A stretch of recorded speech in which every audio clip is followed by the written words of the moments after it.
This video is a video I've been wanting to do for a while, and it's talking about suffering for righteousness as opposed to just regular Christian worldly suffering, leaning on your own understanding or a certain lifestyle. And they're completely opposite, and I'm going to break it down. I'm going to use 1 Peter to break it down. But please listen to me very clearly in this, because it's very essential you get the heart of what I'm saying in this teaching, because you need to understand this differently. I just did a video on the oil, and I wanted to break into this lesson. I wanted to break here, but I left it for another lesson. But let me tell you something. This lesson makes that lesson make sense, and that lesson makes this lesson make sense. And it kind of coincides. It's basically the same lesson, but just a different topic. We must suffer for righteousness. We must be those who suffer for righteousness. Not suffer because you made a bad choice or because the world is catching up to you. None of that. I'm going to stay in 1 Peter because he does a beautiful job of clarifying it. And then I'm going to expound according to what I feel is needful in today's age. And let's just get started. This is 1 Peter 4, 12 through 19. Beloved, think it not strange concerning the fiery trial which is to try you, as though some strange thing has happened unto you. But rejoice in as much as you are partakers of Christ's sufferings, that when his glory shall be revealed, you may be glad also with exceeding joy. If ye be reproached for the name of Christ, happy are ye, for the Spirit of glory and of God resteth upon you. On their part he is evil spoken of, but on your part he is glorified. But let none of you suffer as a murderer. It's very important you understand this verse. But let none of you suffer as a murderer, or a thief, or an evildoer, or as a busybody in other men's matters. If you men suffer as a Christian, let him not be ashamed, but let him glorify God on this behalf. For the time is come that judgment must begin at the house of God. And if it first begin with us, what shall be the end of them that obey not the gospel of God? And if the righteous scarcely be saved, where shall the ungodly and the sinner appear? Wherefore, let them that suffer according to the will of God commit the keeping of their souls to him in well-doing as unto a faithful Creator. Now, I got some more verses, but it's very important that you see verse 15. But let none of you suffer as a murderer, or a thief, or an evildoer, as a busybody in other men's matters. This is breaking down your own suffering according to your own will. I know it says murder and stuff, but it's talking about don't let any, and then it goes on to say, yet if any man suffer as a Christian. It's completely taking it and it's separating. It's saying there's suffering in obedience to God as a Christian, and then there's suffering according to your own will and your own wicked devices, in leaning on your own understanding and doing what you think is right. And there's a huge difference. You want oil? My advice, suffer for righteousness. This is 1 Peter 2, 19 through 20. For this is thankworthy, if a man for conscience toward God endure grief, suffering wrongfully. What glory is it when you be buffeted for your faults, and you take it patiently? But if when you do well, and suffer for it, and take it patiently, this is acceptable to God. And this is 1 Peter 3, 14 and 17. And if ye suffer for righteousness' sake, happy are ye. And be not afraid of the terror, neither be troubled. Tribulation, don't be afraid. You're going to be all right. For it is better, if the will of God be so, that you suffer for well-doing than for evil-doing. Okay, I'm going to just go off on those verses a little bit. It is so critical that you understand that suffering for righteousness is it.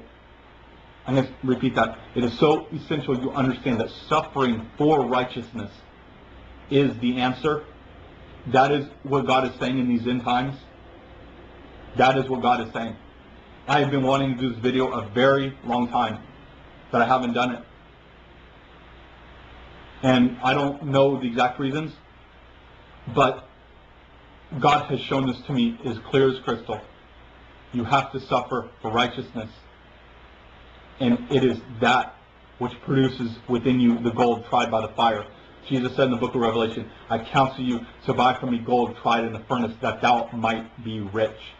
I affirm to you, that is you suffering for righteousness. That is you suffering for doing well. There's a lot of people out there who are just daily suffering, or they suffer because something bad happened to them, or they're going through difficulty in life because life caught up to them. Look, that type of suffering will break you down and has the capacity on a human level to break you and to make you more human. But it's not really Christ in you. Christ in you is when you're suffering for His purpose and for His cause. Jesus Christ lived on this earth for 30 years, and He suffered as a man.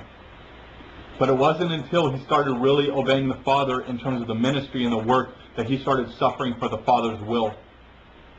And that's what produced inside of Him. He received the baptism of the Holy Spirit. The Holy Spirit came upon Him. Well, I shouldn't say the baptism, but He received the Holy Spirit when the Holy Spirit fell as a dove and lighted Him up. He was tempted 40 days in the wilderness. And He came out and He began His ministry. And when He began His ministry, that's truly when He was walking in the Father's absolute will for His life, and He was suffering according to the word God had for Him. Once you become a Christian, once you are born again, and you have the enlightenment from the Holy Spirit, and you have God's will present in your life, although He might hide it from you, and it's very difficult, but you must search. I'm telling you that every day that you're struggling for righteousness, and you're struggling for His will and for His cause, that's the oil. That's the fire tried in the furnace. That's the eye salve that you might see. Let me tell you something. In the eye salve, that's Revelation 3:18, I think. I'm telling you right now, that line 3:18, I think, God has made that verse so real to me, especially since I left the institutional church and I pulled away from anything having to do with man's worship.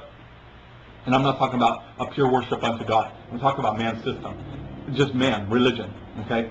Ever since I've broken away from that, God's been putting eye salve on my eyes. The things that I'm seeing right now, even though I had a knowledge and a wisdom and an understanding back in the day, I'm seeing things now as clear as crystal.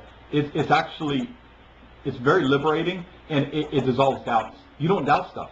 I see people, and I get upset because I don't like the way it's going. I don't like how much liberty these people have. But I see how fake it is, and I see how contrary to God it is.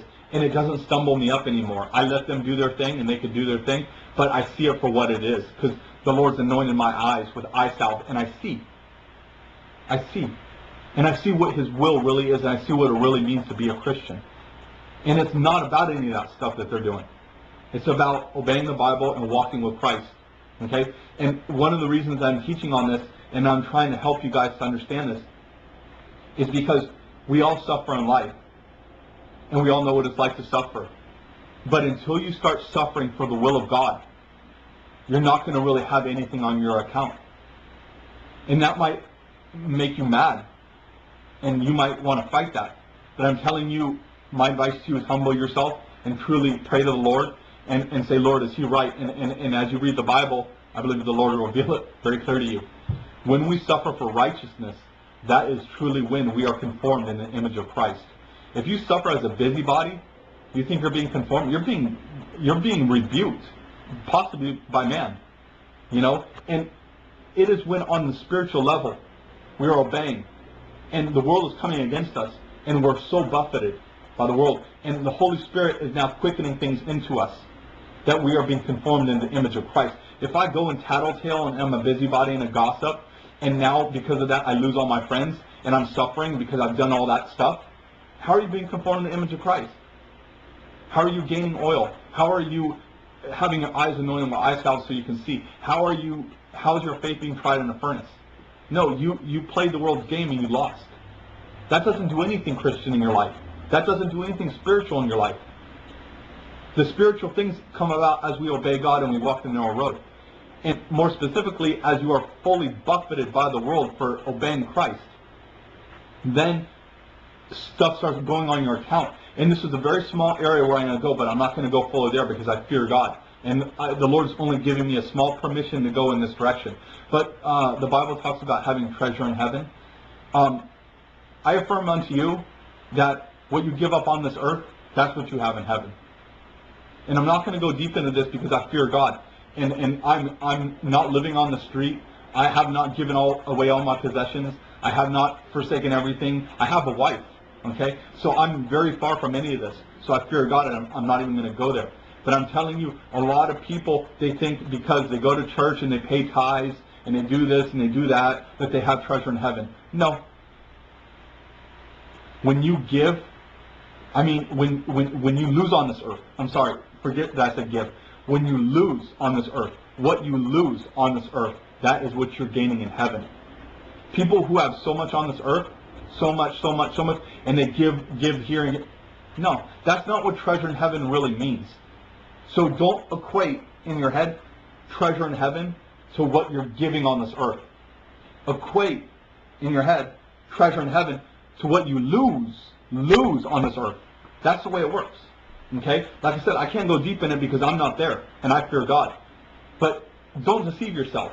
What you give up or surrender or you lose on this earth, that is the treasure you'll have in heaven.